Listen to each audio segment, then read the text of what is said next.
So hello guys, तो मैं नरेश स्वागत करता हूँ आपका अपने यूट्यूब चैनल में। आज हम बात करेंगे कि हम टैली ERP 9 में क्रेडिट कार्ड की स्टेटमेंट की एंट्री किस तरह करते हैं। तो उससे पहले हम समझ लेते हैं कि क्रेडिट कार्ड होता क्या है। तो बेसिकली क्रेडिट कार्ड एक पेमेंट कार्ड होता है जो जिसमें बैंक आपको एक क्रेडिट लिमिट देता है कि आप उसका यूज एक स्पेसिफिक अमाउंट लिमिट तक कर सकते हैं, और उस यूज की हुई अमाउंट का आपको एक टाइम लिमिट तक पेमेंट करनी होती है। अब अगर आप यूज़ की हुई उस अमाउंट का टाइम पर पेमेंट नहीं करते हैं तो आपको उस पर इंटरेस्ट भी पे करना पड़ेगा। तो अब आप उस यूज़ की हुई अमाउंट की पेमेंट कैसे करेंगे?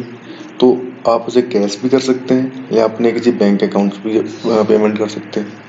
और आप यहाँ पे एक बात याद रखिएगा कि ये क्रेडिट कार्ड लोन नहीं होता है, उससे बिल्कुल ही अलग होता है। लोन में आपको हर महीने EMI पे करनी पड़ती है, फिर चाहे आप उस लोन की अमाउंट का कहीं भी यूज़ करें या ना करें, हर महीने आपकी एक फिक्स EMI की अमाउंट होती है जो आपको हर महीने पे करनी होती है। लेकिन क्रेडिट कार्ड में आपको हर महीने इस तरह से अमाउंट पे नहीं करनी होती। आप जब क्रेडिट कार्ड कहीं भी यूज़ करेंगे तभी आपको उसकी पेमेंट करनी होती है। वो भी उसकी जो उन्हें टाइम लिमिट दी हुई होती है बैंक ने क्रेडिट कार्ड की पेमेंट के लिए, उस टाइम के अंदर। अगर आप उस क्रेडिट कार्ड का यूज़ नहीं करते हैं तो आप उसको उसकी कोई पेमेंट नहीं करनी पड़ेगी। बेसिकली जो बैंक होता है जो क्रेडिट कार्ड देता है उसमें आपको कुछ लिमिट देते हैं स्पेसिफिक कि आप इस क्रेडिट कार्ड को इतने अमाउंट तक यूज़ कर सकते हैं। आप यूज़ करेंगे तो आप उसकी पेमेंट करेंगे, और आप यूज़ नहीं करेंगे तो आप उसकी पेमेंट भी नहीं करेंगे। और दूसरा बात कि यहाँ पे जो जनरली जो लोग होते हैं वो क्रेडिट कार्ड का यूज़ पर्सनल यूज़ के लिए करते हैं। पर्सनल यूज़ जैसे कि अगर आप कहीं पे कार में फ्यूल डला रहे हैं तो फ्यूल के लिए क्रेडिट कार्ड लोग यूज़ करते हैं। कहीं शॉपिंग करने के लिए गए तो वहाँ पे क्रेडिट कार्ड का यूज़ कर लेते हैं। कहीं किसी रेस्टोरेंट में खाना खाने के लिए गए वहाँ पे क्रेडिट कार्ड का यूज़ कर लेते हैं। तो जनरली लोग अपने पर्सनल यूज़ के लिए क्रेडिट कार्ड का यूज़ करते हैं, और कुछ केसेस में या कहीं कहीं पर लोग बिजनेस यूज के लिए भी क्रेडिट कार्ड का यूज कर लेते हैं। तो ये डिपेंड करता है उनके कि वो जो पर्सन है वो क्रेडिट कार्ड का कहाँ पे यूज कर रहे हैं। तो अगर वो क्रेडिट कार्ड आपका है तो आपको पता ही होगा कि आपने अपना क्रेडिट कार्ड कहाँ कहाँ यूज किया हुआ है। अगर आप क्रेडिट कार्ड वो आपका नहीं है, आप टैली में आप क्रेडिट कार्ड की स्टेटमेंट की एंट्री कर रहे हैं, तो आपको उस इंसान से पूछना पड़ेगा कि उन्होंने जो क्रेडिट कार्ड का यूज किया हुआ है वो किसकी जगह पे यूज किया हुआ है, क्योंकि उसकी स्टेटमेंट देख के आप समझ नहीं पाएंगे कि जो क्रेडिट कार्ड का यूज हुआ है वो किसकी जगह पे यूज हुआ है। ठीक है। तो कार्ड का यूज, तो अब जैसे कि मान लीजिए यहाँ पे मेरा एक HDFC बैंक है, उन्होंने मुझे एक क्रेडिट कार्ड अलॉट किया। उन्होंने मुझे एक लिमिट दी कि मैं अपने क्रेडिट कार्ड को 2 लाख रुपए तक यूज कर सकता हूँ, और जितना भी मैं यूज करूंगा उसके 50 दिन के अंदर मुझे उस अमाउंट की पेमेंट भी करनी होगी। ठीक है। तो अब चलिए स्टार्ट करते हैं क्रेडिट कार्ड की अपने स्टेटमेंट की एंट्री। तो जैसे कि आप देख रहे हैं मैं अभी अपने गेट ऑफ टैली पर हूँ, उसके लिए मैं जाऊंगा अपने अकाउंटिंग वाउचर्स में। ठीक है। अब तो मैंने पेमेंट कर ली अपनी, पहले अपने कार में फ्यूल डलाया तो उसकी मुझे पेमेंट करनी है। पेमेंट के लिए F5 एंड डेट चेंज कर लीजिएगा आप। और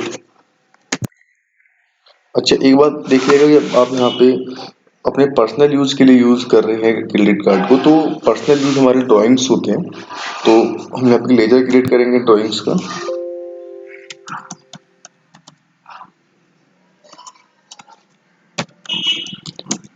अंडर करेंगे कैपिटल अकाउंट एंड कंट्रोल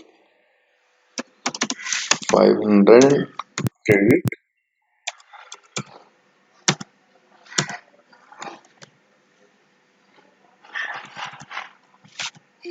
मेरा क्रेडिट कार्ड है HDFC बैंक का, HDFC CC कर देते हैं, और इसे हम अंडर करेंगे बैंक OD अकाउंट। याद रखिएगा यहाँ पे आपको बैंक OD अकाउंट करना है, और आप उसके यहाँ पे चाहे लिमिट सेट कर सकते हैं, और यहाँ पर डिटेल आप फिल कर सकते हैं बाकी। ठीक है। एंड नरेशन डाल दीजिएगा।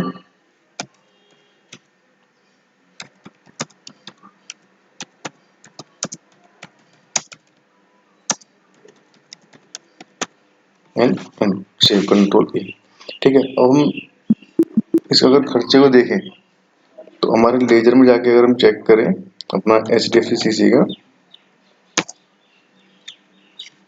तो हमने यहाँ पे दिख रहा है कि हमने ड्राइंग के पे की है 500 रुपये, लेकिन यहाँ पे अब ये समझ नहीं आ रहा है कि हमने ड्राइंग के तो दी है, लेकिन किस चीज़ के लिए दी है। जो हमने यूज़ किया है क्रेडिट कार्ड का वो कितने रुपए का यूज़ किया हुआ है, और यही चीज़ अपने हम बैलेंस शीट में देखें अपनी कैपिटल में ड्राइंग्स में जाके, तो यहाँ पे हमें दिख रहा है हमने 500 रुपये यूज़ किए हुए हैं, लेकिन ये यूज़ किए हमने कहाँ पे यूज़ किए हैं। ठीक है, तो उसके लिए आप क्या करिएगा, आप ग्रुप क्रिएट कर लीजिएगा। जैसे कि हमने यहाँ पे एंट्री की, आप यहाँ पे ऑल्ट सी, हमने फ्यूल के लिए पे किए फ्यूल अंडर, और यहाँ पे आप ग्रुप क्रिएट कीजिएगा। यहाँ पे ऑल्ट सी प्रेस कीजिएगा यहाँ पे आके, और यहाँ पे आप ledger create sorry group create कीजिए drawings and under capital account और सेव। ठीक है, एंड सेव। तो अब यहाँ पे देखेंगे आप कि आपका फ्यूल का एक अलग ही लेजर बन गया, और अब जो आप इसे सेव करेंगे,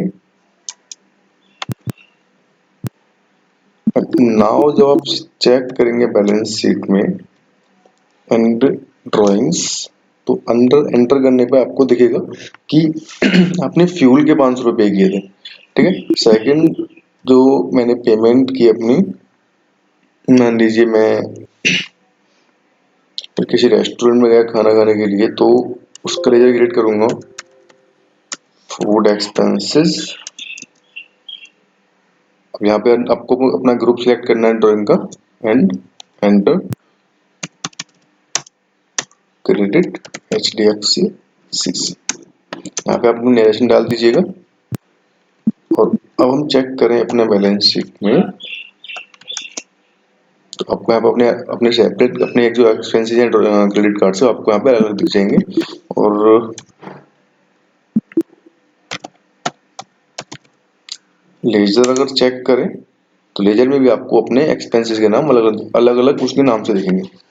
ठीक है, अब हमें इसकी पेमेंट करनी है, तो पेमेंट करने के लिए हम जाएंगे अपने F4 कॉन्ट्रा वाउचर में। अब मुझे अपने HDFC बैंक से इसकी मेरी पेमेंट हो रही है, अब मेरी कैश हो रही है, आप कैश भी कर सकते हैं, मेरी HDFC बैंक से हो रही है। तो HDFC बैंक 1500 डिटेल फिल कर दीजिएगा, HDFC CC। अब देखेंगे यहाँ पे जो मेरा बैलेंस था वो हो गया 0। अब कोई यहाँ पे बकाया नहीं है क्रेडिट कार्ड का, वो सारा पेमेंट कर दिया मैंने। अब यहाँ कंट्रोल से सेव कर दीजिएगा। अब एक चीज और है, मान लीजिए मैंने यहाँ पे टाइम पे पेमेंट नहीं किया, मेरे पे कुछ इंटरेस्ट मुझे पे करना पड़ रहा है, तो उसके लिए हम जाएंगे F5 पेमेंट में एंड डेबिट करेंगे अपना HDFC CC 1500 रुपये। ठीक है, एंड डेबिट आपको यहाँ पे एक लेजर बना लीजिएगा, इंटरेस्ट मैंने बनाया हुआ है CC इंटरेस्ट एंड पेनल्टी, और इसको आपको अंदर रखना है इनडायरेक्ट एक्सपेंसेस। एंड मान लीजिए मुझे 500 रुपये पे इंटरेस्ट लगा मेरा, and credit HDFC bank and control A, इसे सेव कर दीजिए। तो इस तरह से आपने क्रेडिट कार्ड की जो स्टेटमेंट की एंट्री इस तरह आप कर सकते हैं उसे। तो मतलब इसमें कुछ ज्यादा है नहीं, जैसे आप अपनी बैंक की पेमेंट की एंट्री करते हैं उस तरह की जिसकी एंट्री इसमें होती है। बस इसमें फर्क इतना है कि जब आप अपनी बैंक स्टेटमेंट की एंट्री करते हैं तो उसमें अपना जो बैंक का आपका बैलेंस होता है वो आपको वहाँ पे पुट करना होता है, आपका जो बैंक का ओपनिंग बैलेंस होता है। लेकिन इसमें ओपनिंग बैलेंस तो कुछ होता नहीं, क्योंकि बैंक आपको एक ऑलरेडी आपको क्रेडिट लिमिट दे रहा है।